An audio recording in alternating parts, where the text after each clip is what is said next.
So welcome to everybody. I would kindly ask to those who are not speaking to switch off their cameras, please.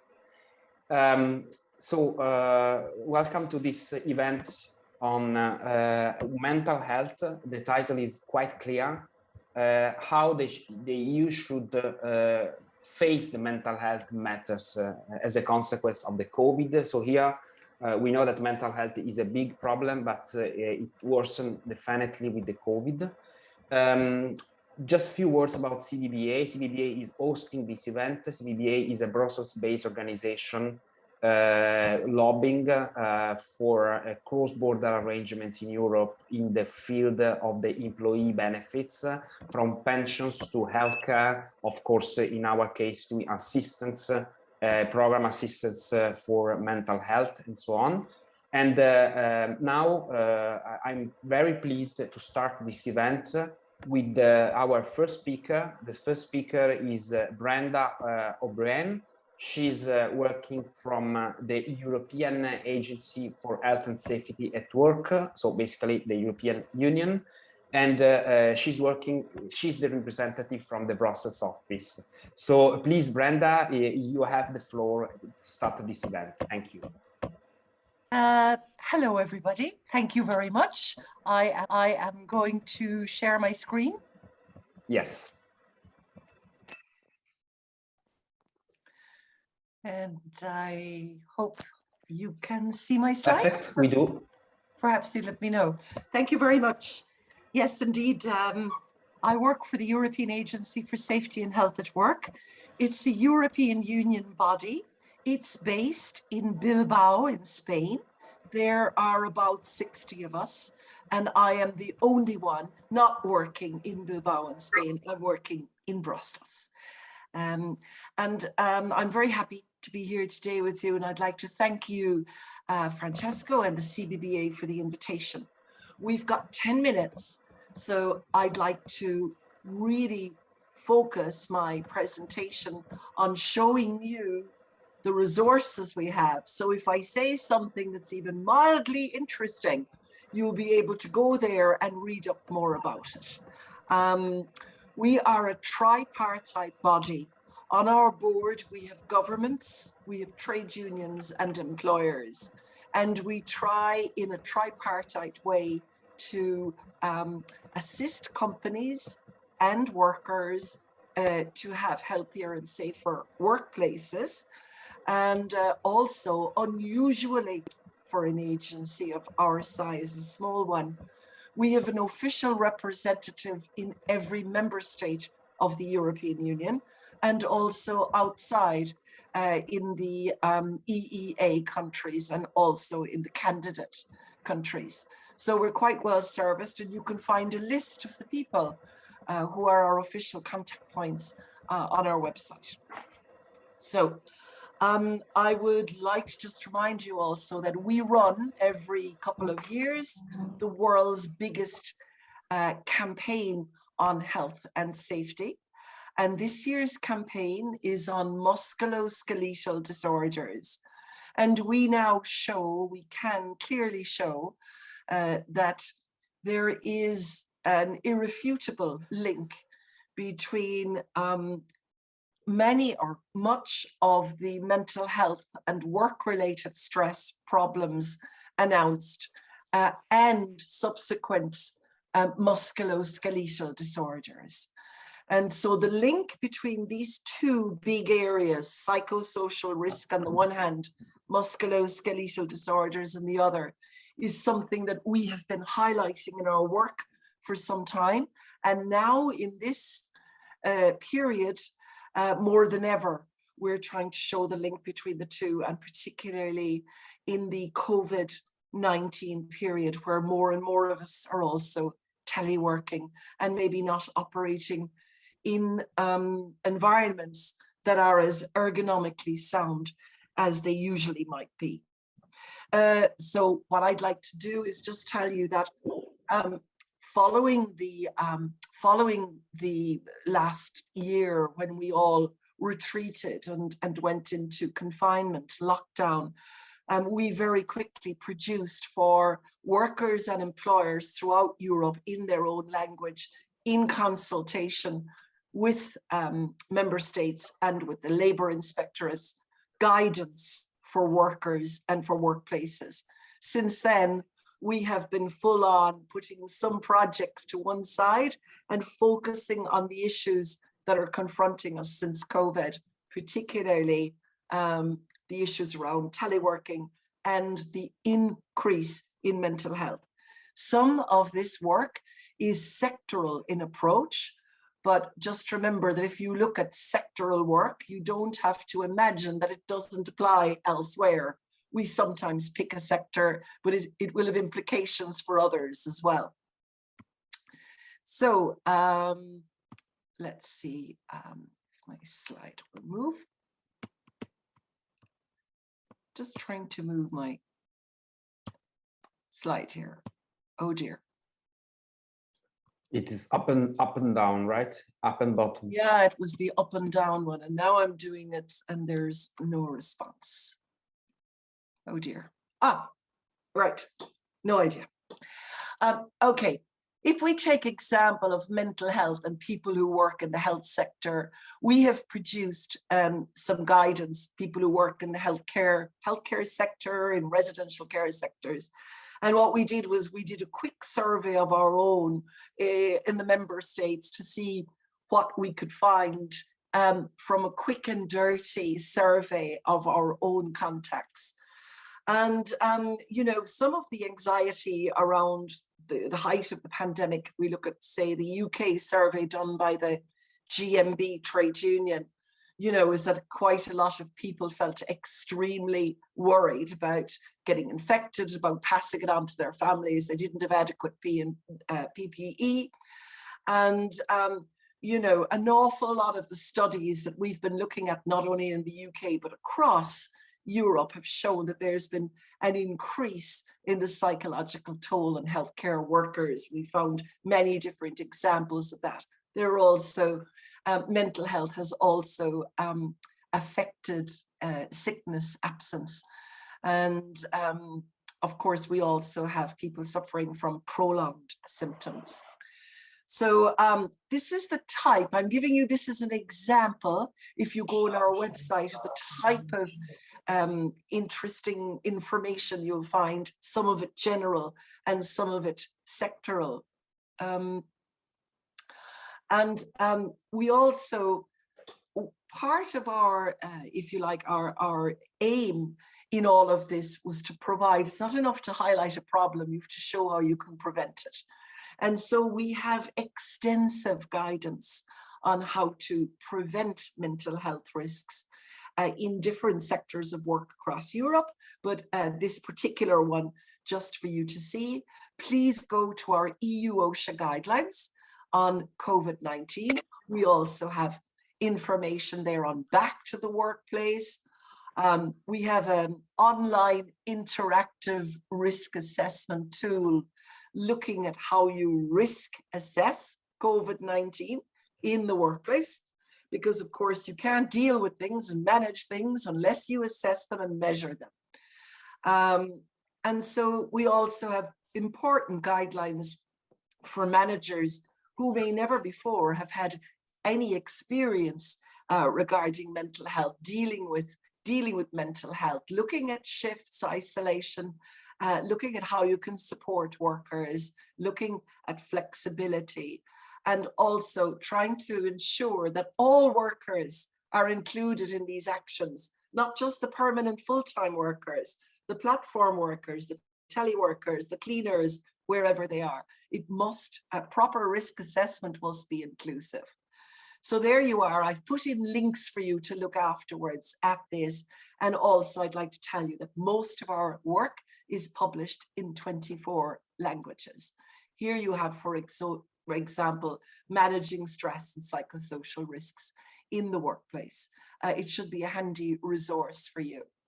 The second thing I'd like to mention in this short presentation is the absolute increase in teleworking has also created its own types of mental health issues at home. you know, people trying to, people trying to adapt from jobs involving high social interaction. Poor ergonomics. I could spend half an hour speaking to you on that topic alone about how ergonomics at home in our less controlled environments are adding to the stress that we're feeling already, caused by work intensification, isolation, virtually working, and maybe also dealing with work-life conflict. I'm also a confidential counsellor, and I found through the European networks of confidential counsellors that you can have harassment and bullying in the workplace, even though you're online.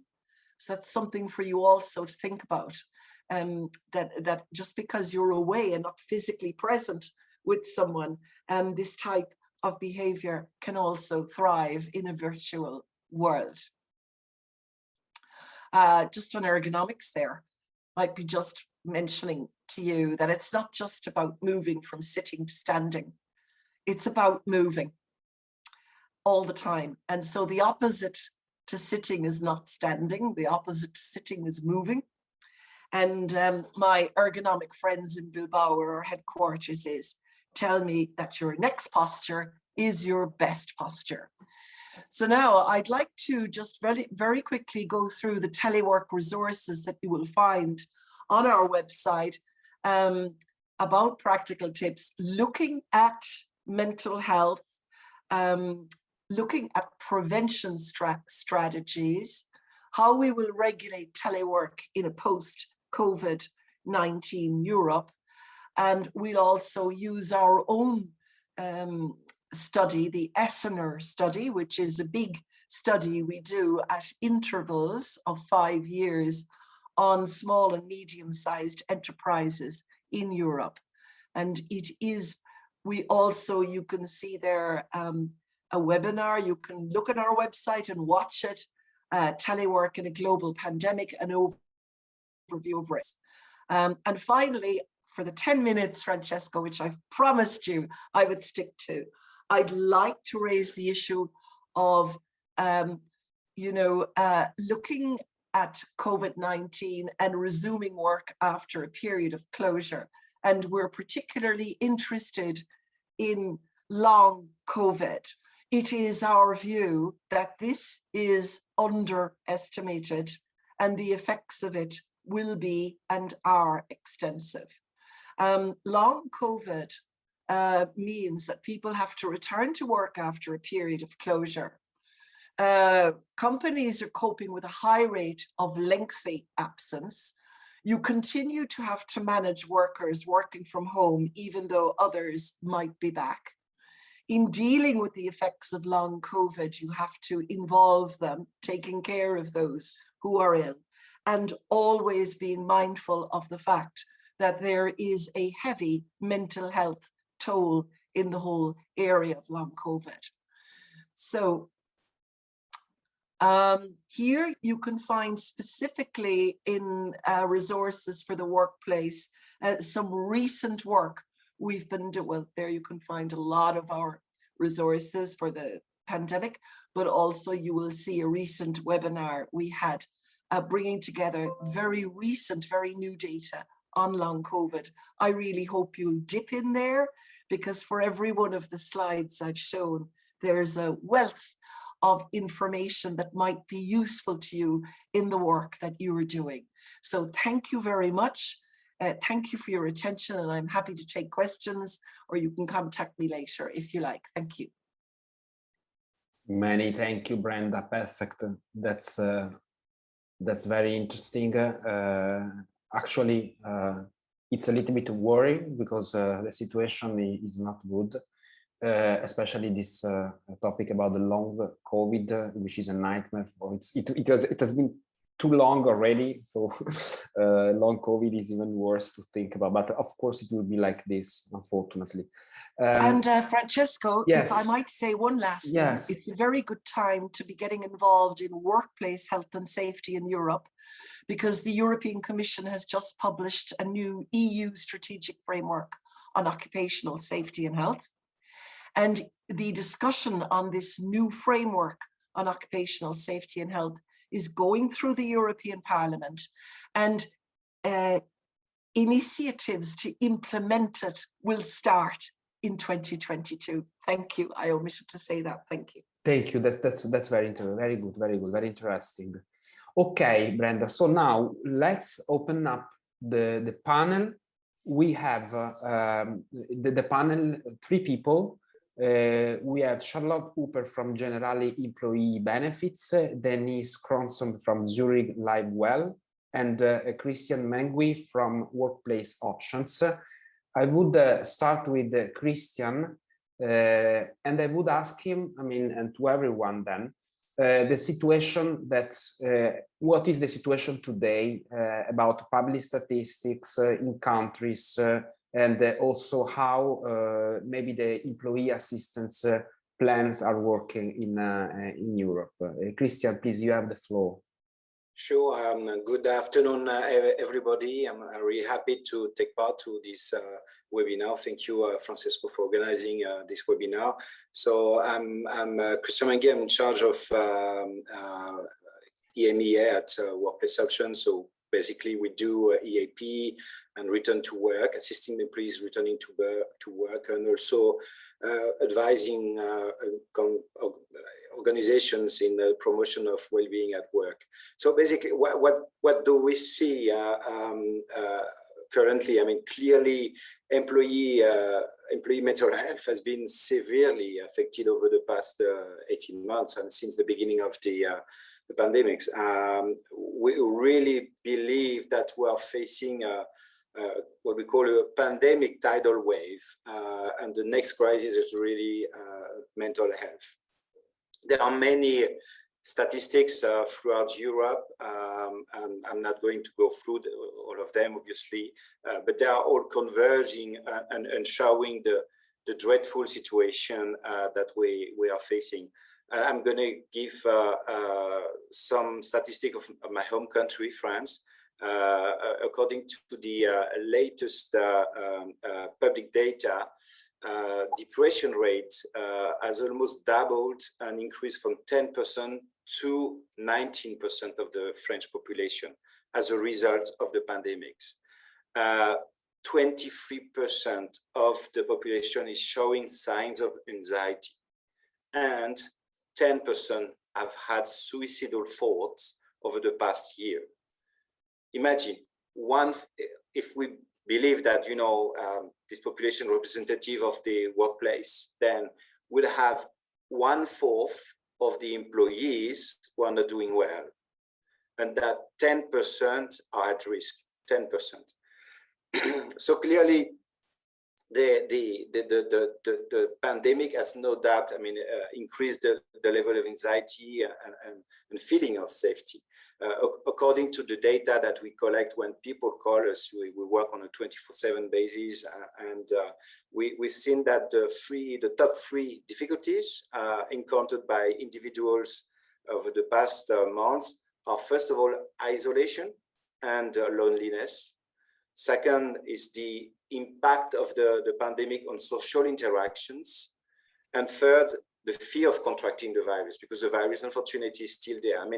Clearly, we rediscovered that the human being is a social animal, and it's difficult, obviously, for people to face this situation of loneliness and isolation. And also, it's been now more than 18 months, and people are experiencing fatigue, of adapting to this changing environment. When the crisis started, we got many calls from our clients saying, are people calling, how are they doing, and so on. It was not really at the beginning that we had so many calls. It's more now, because it's on the long term that people are showing signs of fatigue and burnout and really are facing difficulties. And our experience is in line with the public data. We have seen the number, we check, when people call us, the number of emergency cases. Normally it's about 2% of the calls that we receive are considered as at risk, and now it's about 10%. So it's in line also with the data that I've mentioned. So really, people, and also we see that people who never called a psychologist or never sought counseling are now asking for support. So really, mental health is the talk in town. And what we have seen, to answer fully the question, Francesco, is that people, companies have sought support. I mean, we have seen an increase in the number of companies asking for employee assistance programs. And with the view also that the crisis is global. So the answer must be global. It's not acceptable to only support employees in one country. I mean, we have multinational companies that say, I want all my employees, wherever they are in the world, to be assisted, to be protected, because we are all more or less facing the same situation.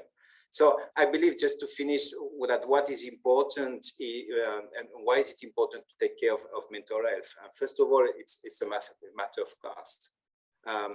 Stress is translating into higher cost. So with mental health deteriorating, it means higher cost for the society, for insurers, for the public domain. It's generating also higher risk of disability risk. We've seen in some countries, at least, that psychosocial risk or mental health is the first cause of sick leave before musculoskeletal disorder. So it's really becoming the #1 cause of sick leave, outside obviously of ordinary disease. It's a matter obviously of safety. 10% of the population at risk. It's a matter of security, and obviously it's a matter of performance. I mean, with 1 person out of 4 with anxiety, how can the workforce perform? I mean, when you are not feeling well, you're not performing well, you're disengaged. So really, it's a real important issue to tackle. Thank you, Christian.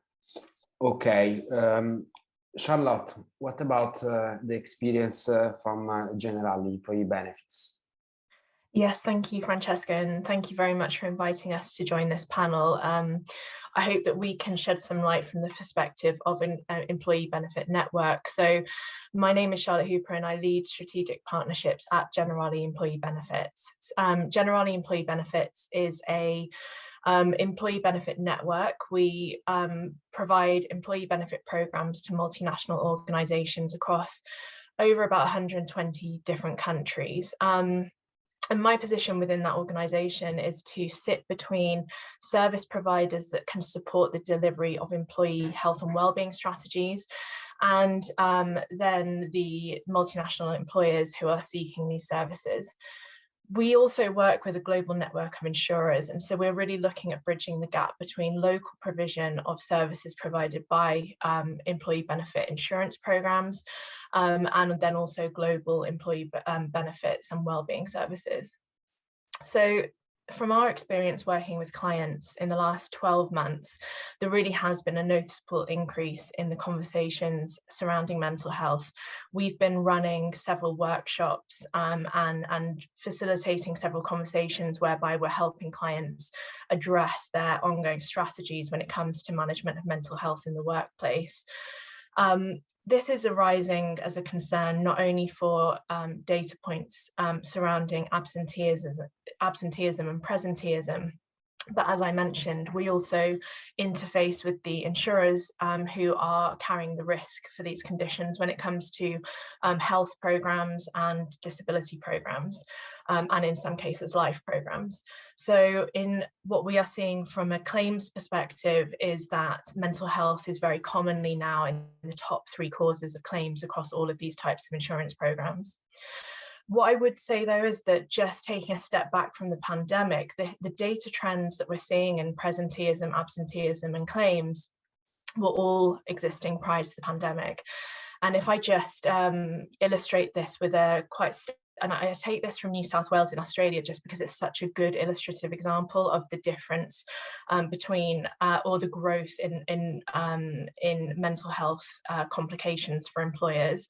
So the workers' compensation statistics of New South Wales between the years of 2015 to 2019 showed a 3.5% increase in physical injury claims, and then in stark comparison to that, mental health or psychological injury claims were 53% growth. So we can see an enormous growth that was happening prior to the pandemic.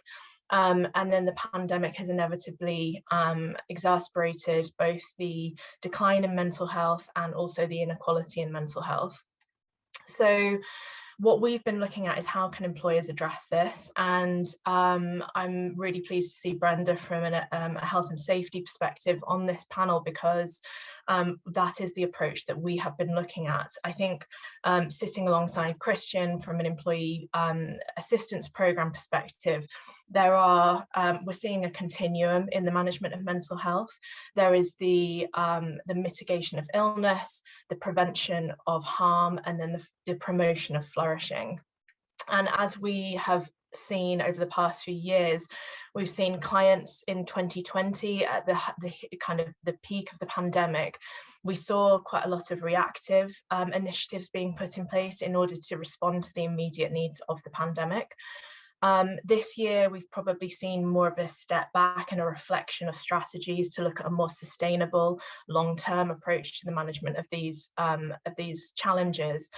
And in coming years, we don't expect this to disappear. This will be an ongoing management strategy, and we are putting in place programs to help clients evolve their strategy over time, which will incorporate both solutions to improve access to care, including employee assistance programs, but also we're really focusing on helping employers with the systematic risk management approaches as part of an occupational health and safety framework.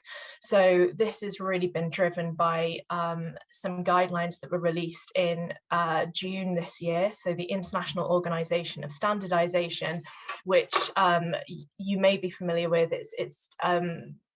they release the ISO 45001 guidelines, which are health and safety management standards adopted by a lot of our multinational clients. This year, they released a child standard to that, and it really focused on the management of psychosocial risks in the workplace. And the onus of that, or the emphasis of that guideline, has been on the shared responsibility of the employer and the employee.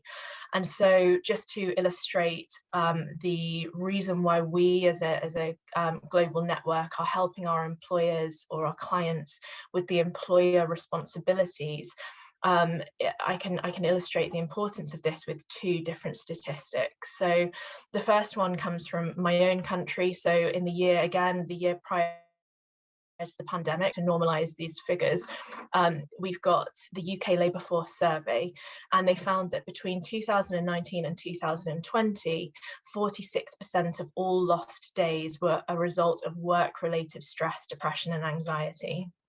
So it was workplace conditions. Then if we look at a more a global level, the World Health Organization, so we're talking to a lot of our clients about burnout risk. The definition of burnout, according to the World Health Organization, combines both emotional exhaustion, which we might consider more of a personal factor, but that is alongside the presenteeism, the presence of cynicism, and also a declining sense of professional self-efficacy. So these again are the integration of both contribute to this ongoing effect when it comes to management of mental health in the workplace. And these guidelines really help us address the employer responsibilities alongside the initiatives that support the employee well-being and development of personal resilience. So we have been focusing on guiding clients through the adoption of those guideline, which can be considered as an international blueprint for how to manage psychosocial risks in the workplace. And that has been an ongoing piece of work. And I think that pragmatically where we are today is that we've got clients of all sizes. I know when we're talking to this audience, we may be talking to some smaller clients where there is a lot of resource that's needed to implement guidelines and different competencies. And so we're working quite practically with clients to say what's within their competencies today, what's within their resources, and what are the steps we can pragmatically take over time to develop both an organizational and an individual approach to managing mental health. And I'm happy to elaborate on this if there are questions around it, but for now I'll hand over to Dennis to provide the Zurich experience. Many thanks, you, Charlotte. And yes, and also for the questions, I reminded to the audience that if they want to ask any question, they can chat, use the chat, and then we will come back to them during the Q&A session. So please, now I would shift to Denise Cronson from Live Well. Denise, what's your experience with Zurich? Thank you so much, Francesco. Welcome. I have the privilege of working in the space of organizational health and well-being as a representative of Live Well, which is a Zurich subsidiary. And we really work in the delivery of predominantly digital health and well-being solutions, but we integrate very, very tightly in the world of employee assistance, in the world of employee benefits, in the world of risk management.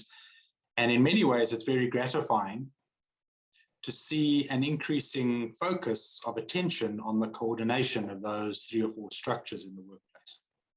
Now, there are some organizations who are doing that better than others, but nonetheless, the emerging consciousness of seeing organizations visualizing a more holistic response to health and well-being is very gratifying. So we have HR solutions looking to integrate with risk management, trying to find best practice in bringing employee benefits into the fray, and then obviously leaning very hard on employee assistance services to capitalize on the responsive services which they bring to the structure.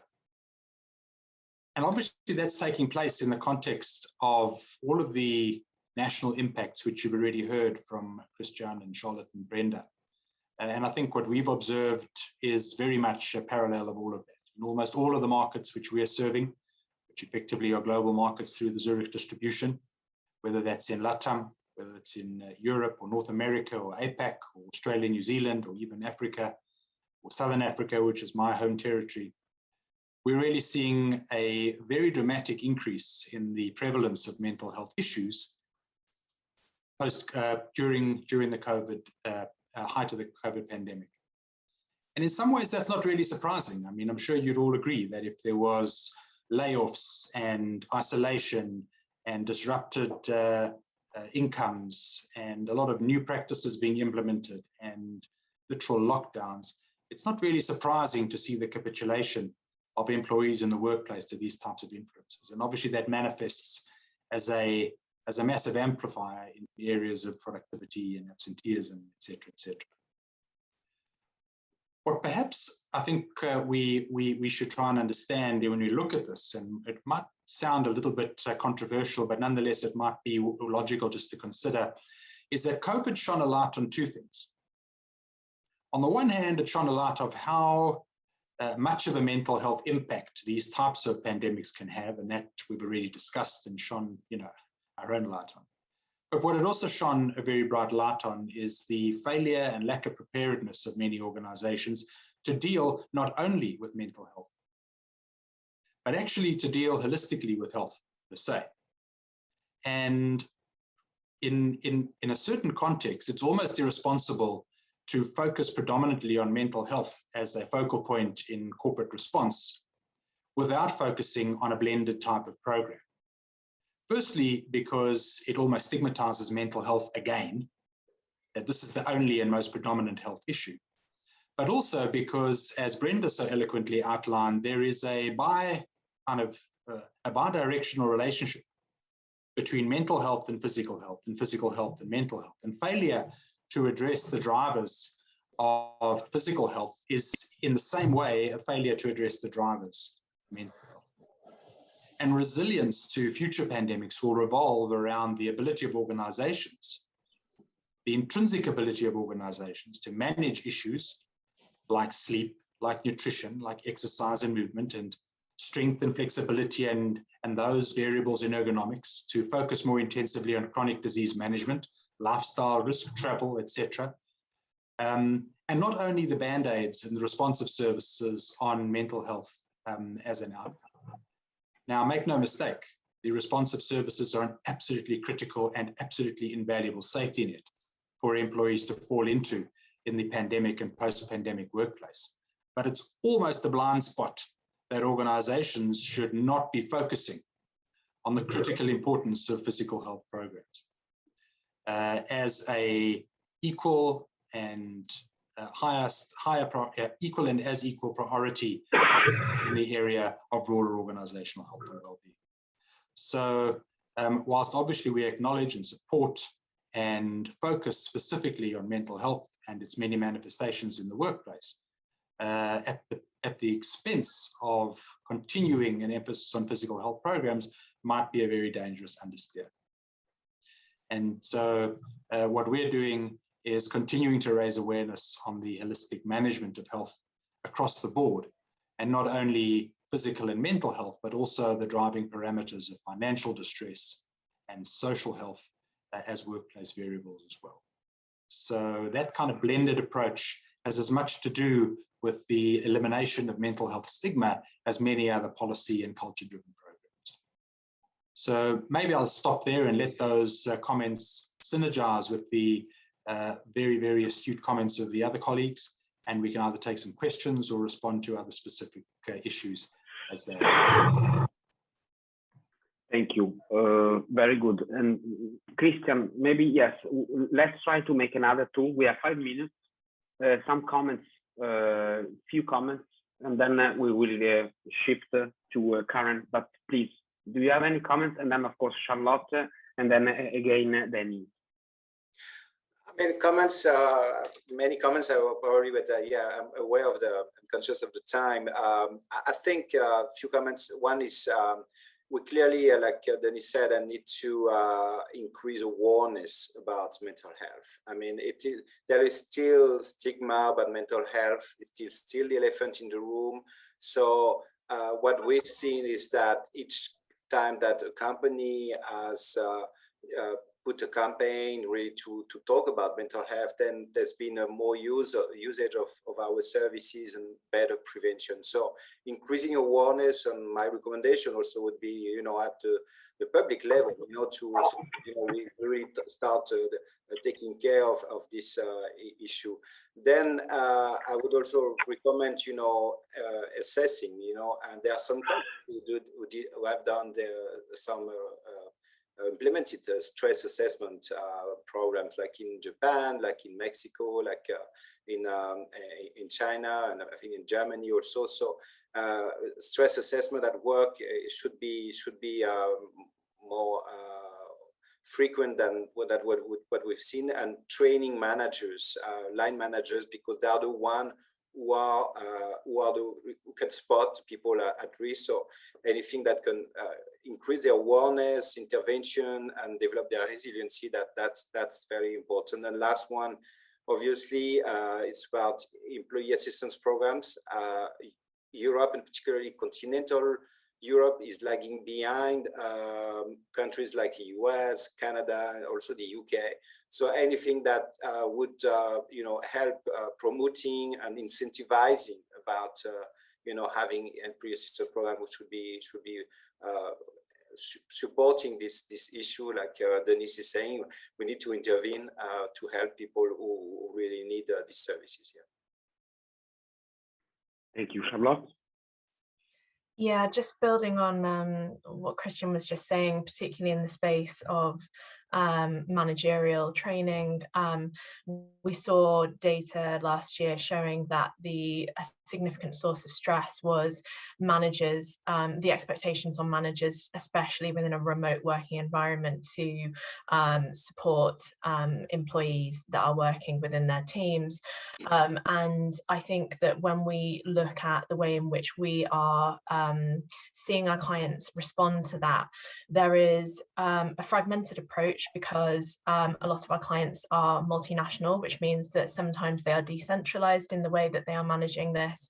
And inevitably then there is a different approach depending on the different regions. However, I think when we come back to what I was advocating for, which is these new guidelines, they really provide this framework in which you can really understand where to put your interventions and where to build up the expertise within your teams to respond effectively to the problems that are arising in your workplace. So we prefer to be quite pragmatic with our clients in terms of what can you practically do today. And so maybe if I can just spend a minute or two explaining practically what this more often than not looks like. So the guidelines will they're really focused on prevention of harm. So prevention of harm requires you to understand what are the risk factors in your workplace, and that is done by collecting data.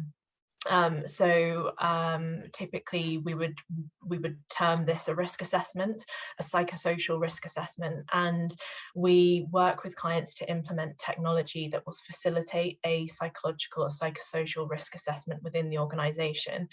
And this is a very powerful tool because we all, irrespective of our size of organization, we have limited budgets, limited resources, and limited competencies. And this technology will help you identify the risks that you need to prioritize, so that rather than adopting an entire guideline of which some psychosocial risks may not be of high priority within your organization, it enables you to really identify which are the psychosocial hazards that are present in either a particular team, a particular working group, perhaps even region, location.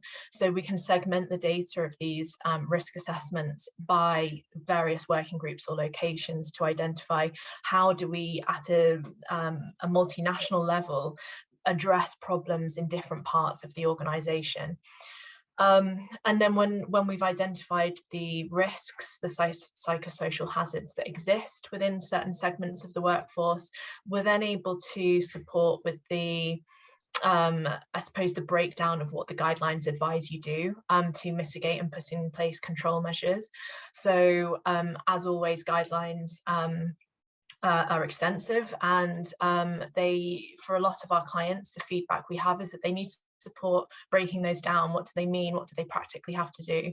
And so again, we have action plans that can support clients to turn their insights into action plans to mitigate those risk factors. And one of those may be management training. So one key insight that we've found is that there is a big difference between training your managers to understand and identify employees who are perhaps at risk, but they are ultimately not trained counsellors. That it is not a manager's responsibility to diagnose and really do the referral process. Where the emphasis of the guidelines is it's the manager's responsibility to understand how their working practices are influencing employees' risk of mental health conditions. And so what we really focus on is the empowerment of managers to take the data from their working groups that are informing what are the risks that are present. And just to bring this to life a little bit, the risks present could include things like work overload, lack of autonomy, as Brenda mentioned, bullying and harassment. So identifying which are the ones that are present in your working group, so that you as a line manager are empowered with that information to identify the changes that you can make that are within your control and competency, that can reduce the risk for employees. And that's really where we're putting the emphasis of the training. So that has been really the foundation, is looking at what is the global best practice, what are these guidelines saying, and then working with clients on a one-on-one basis to look at how they can practically do this. And I'll just close by saying that if anybody's interested in learning about ISO 45003, which are these guidelines, then I would refer you to ISO 45003, so ISO 45003.org, where there is free online training, which is really a brilliant summary of the guidelines and how to implement them. Thank you. Thank you, Charlotte. Dennis.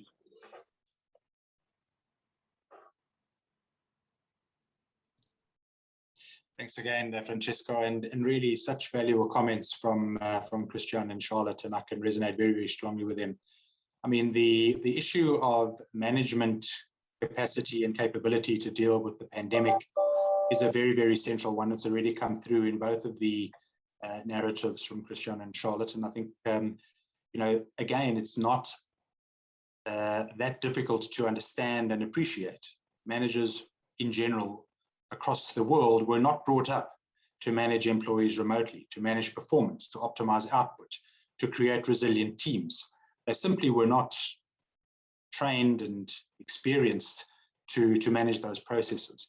And I'm sure the wonderful work that Workplace Options and other employee assistance companies do in the space in developing managerial capacity, training and aligning management personnel around the identification and the referral of employees into services like employee assistance is an absolute lifeline to organizations at the moment where they aren't able to really pull back on accumulated capacity and experience in managing these remote workforces.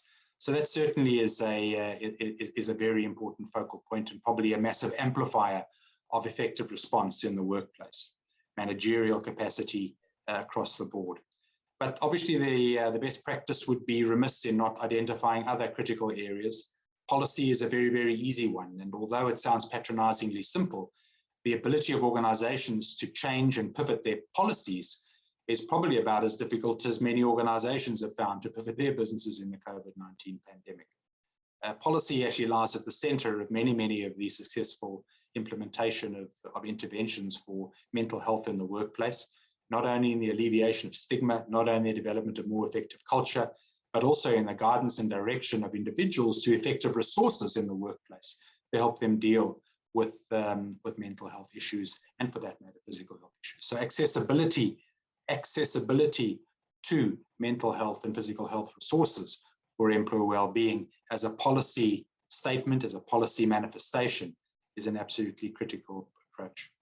The other one, obviously, is to find that effective balance between virtual and traditional delivery systems for care, not only to overemphasize things like telemedicine, employee assistance in a virtual sense, but to continue to build the traditional programs which will need to supersede the post-COVID phase and impact, hopefully, very positively on the sustainability of companies and their ability to manage health and well-being in the workplace going forward. And as I mentioned right at the beginning, the ability to bring about that blended approach of physical, mental, social, and financial health, which is really a calling card which we fall back on at LiveWell, is critical to eliminate the stigma of one particular issue over another. So it does require, again, a combination of initiatives across an organization, policy, development of improved culture, effective, responsive, and proactive programs, stigma management, etc. So it requires that parallel process.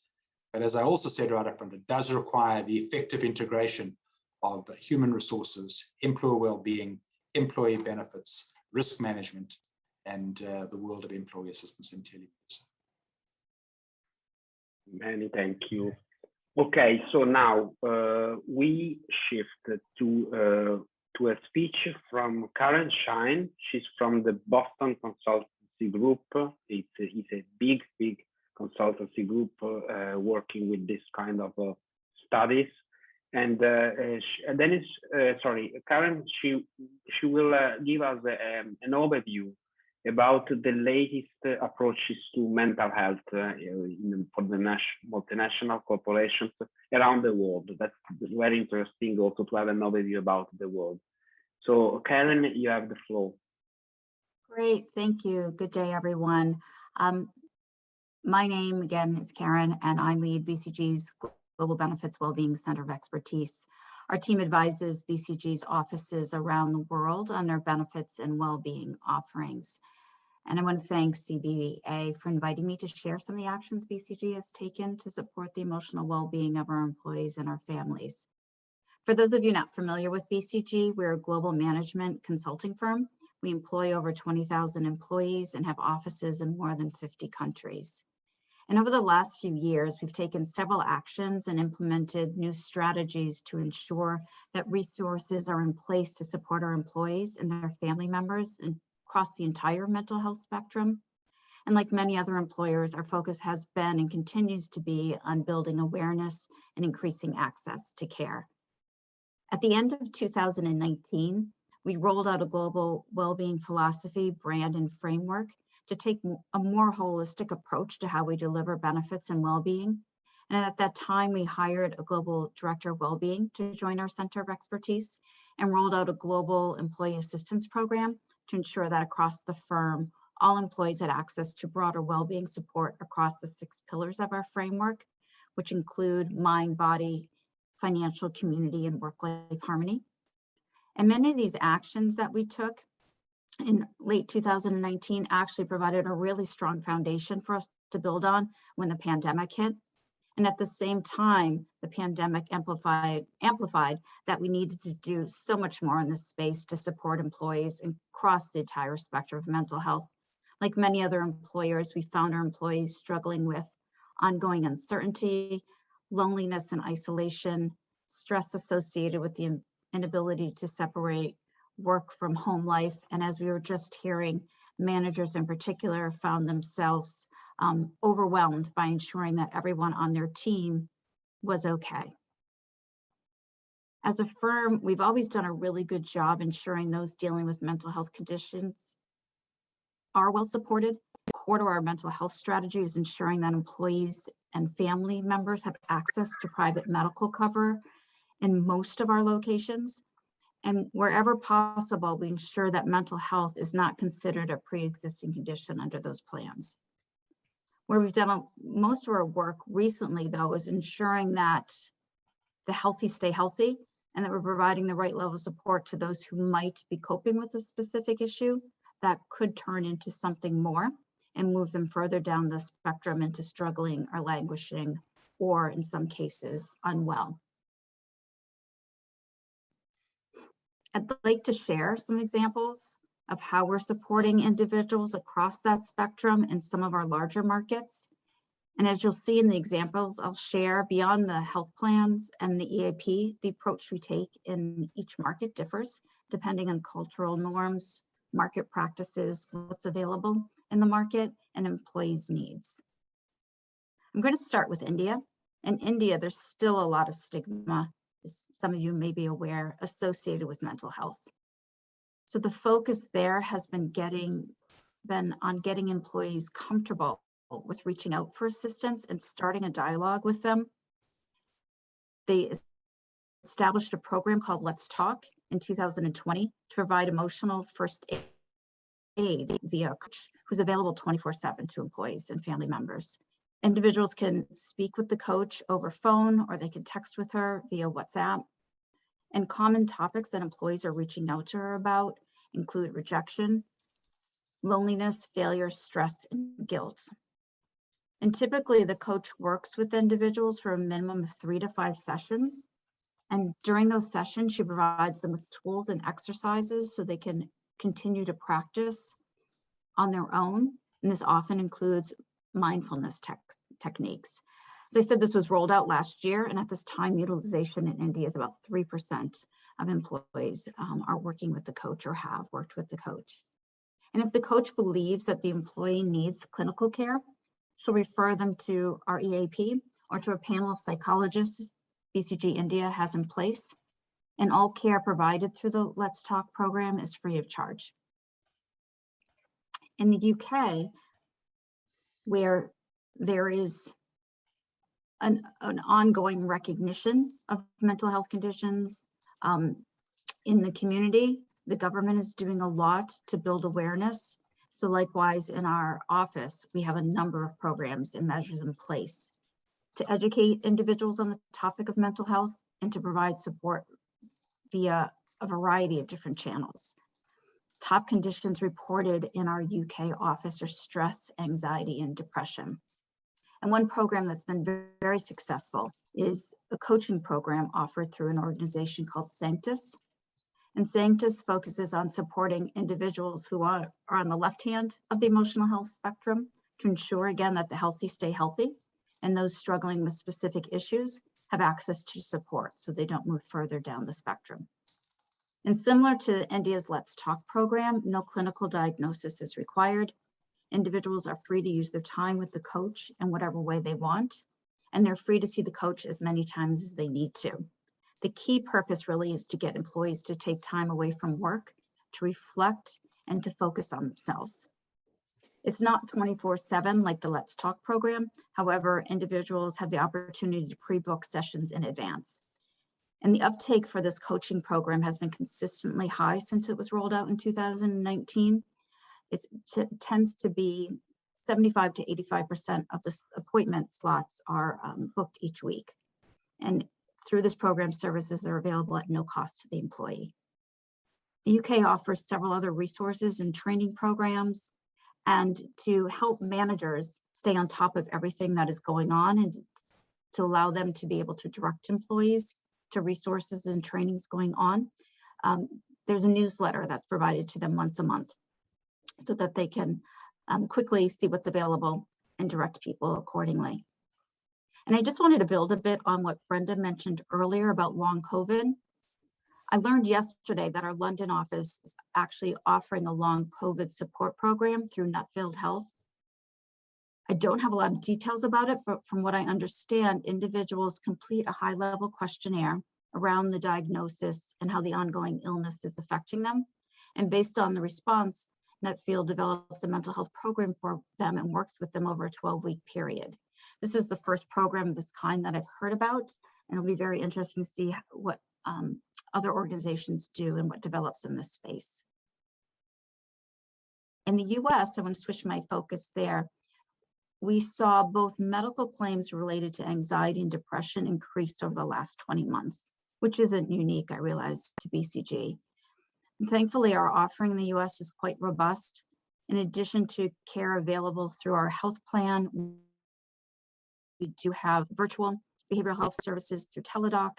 We also have our employee assistance program in place, and employees have access to on-site counselors in the majority of our offices. The remaining 3 will be rolling that out in 2022. And all US employees all have access to the Headspace app, which we have about 6% utilization rate on currently. As the panel members mentioned earlier, breaking down stigma and awareness is critical. And even in the US, we realize there's a lot of work to be done in our offices on this. So there's a tremendous focus on continuing to build awareness and encourage people to keep talking about mental health. I saw yesterday the results of a survey conducted by Yahoo and Made of Millions that stated that less than 1/3 of managers feel equipped to handle the mental health needs of their team, which echoes what we just heard from the panel. To ensure that isn't the case at BCG, we've developed a custom training in collaboration with a licensed psychiatrist in the US, which senior leaders and people managers attend to help them identify when someone may be in distress, to help them learn how to start that dialogue, and then to direct the person to the right resources. To make this more scalable, the US is looking to roll out a train the trainer version in 2022. In many of our markets, including the US, the UK, and Australia, senior leaders share their stories with staff to let them know how they've addressed their own mental health challenges. And people often feel that being open can have a negative impact on their career. So this can be incredibly powerful and help others feel more comfortable seeking help. And offices have found that staff is more likely to prioritize and attend meetings if senior leadership is involved. And I just want to mention a few things in closing that we're doing on the global level, in addition to what's happening locally. We introduced a virtual learning series at the beginning of the pandemic on a wide variety of mental health and physical health topics, which have been some of the top attended and rated virtual training sessions in BCG's history. Each of these sessions includes practical tips that employees can walk away with in practice. And we have focused a lot on teaching the importance of incorporating micro habits into the day to help adapt these new behaviors. We've also piloted digital coaching in some of our larger locations. And lastly, we developed a multi-week program focused on building personal sustainable performance and resilience. This focuses on sleep, nutrition, movement, enhancing focus and reducing stress, and utilizes a wearable device to help individuals understand what behaviors impact their ability to recover and not burn out. And as you've heard from the panel today, employers and governments around the world have an obligation to prioritize mental health. Where past generations may have been hesitant to discuss mental health, Gen Z, which my daughter is part of, who are and will continue to be the newest members of our workforce, have been talking about their mental health and that of others since they were young, and they're going to push us to do more to support them in the workplace. And as Charlotte mentioned, it will be critical for all of us to develop a more strategic approach to supporting individuals, not only in our workplace, but in our communities. And looking beyond our current workforce, as I just said, and preparing for what will be an ongoing and growing demand for mental health services. In closing, I just want to say that BCG, we believe that creating a culture that effectively addresses this issue is essential to success of our organization. And we look forward to continuing to build on and work on what we've put in place to date and to fine tune our strategy. Thank you. Many thanks, Karen. So basically, the time is over, but maybe we can stay, if you agree, for other 5 minutes, and maybe we can collect some questions or observations from the audience. In the meantime, I have one to Brenda. Brenda, if you are here, I would ask you how, from your European perspective, you see member states implementing their legislation, if any, on mental health.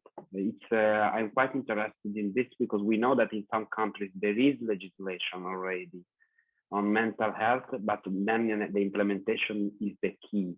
So does it work? Yes, no, to what extent? Yes, thank you for that question. Indeed, I will speak about work-related mental health, psychosocial risks. Okay, I'll confine it to that. So there are certainly some countries who have implemented legislation surrounding the measurement of work-related stress.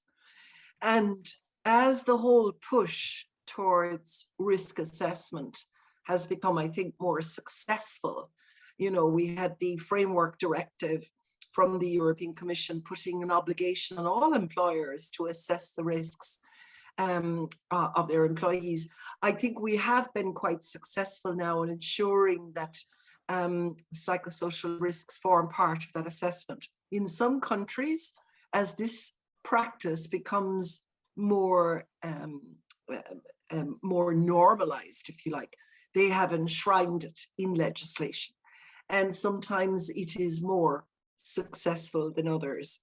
In fact, there is an interesting gathering of senior labor inspectors in the European Union. It's called the Senior Labor Inspector Committee.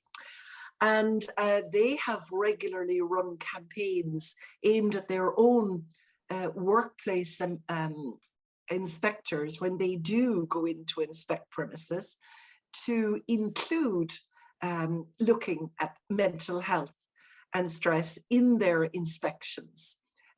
We're a long way away from, you know, having that, I suppose, normalized in every inspection. And of course, only a tiny sliver of workplaces in Europe are inspected anyway. But merely the placement of it there shows that it's regarded as important now, as are, I must say, musculoskeletal disorders. I do know now, for example, with the publication of the new strategic framework in the European Union for workplace health and safety for the next 5 years, the door has been opened to this debate. And indeed, the strategic framework itself places a very high emphasis on mental health. So I see this becoming more and more center stage rather than a peripheral part of occupational safety and health. Thank you. Thank you very much. Okay, as I don't see questions from the audience, I would close here the webinar. I remind you, of course, I thank all the speakers, and I remind you that anyway, the webinar, as it is recorded, will be soon uploaded on our website. So then we will spread the news and the people will have the possibility to see this debate. Thank you again and have a good day. Bye-bye. Bye-bye and thank you. You're welcome. Thank you. Bye-bye. Bye-bye. Thank you. Goodbye. Bye. Bye.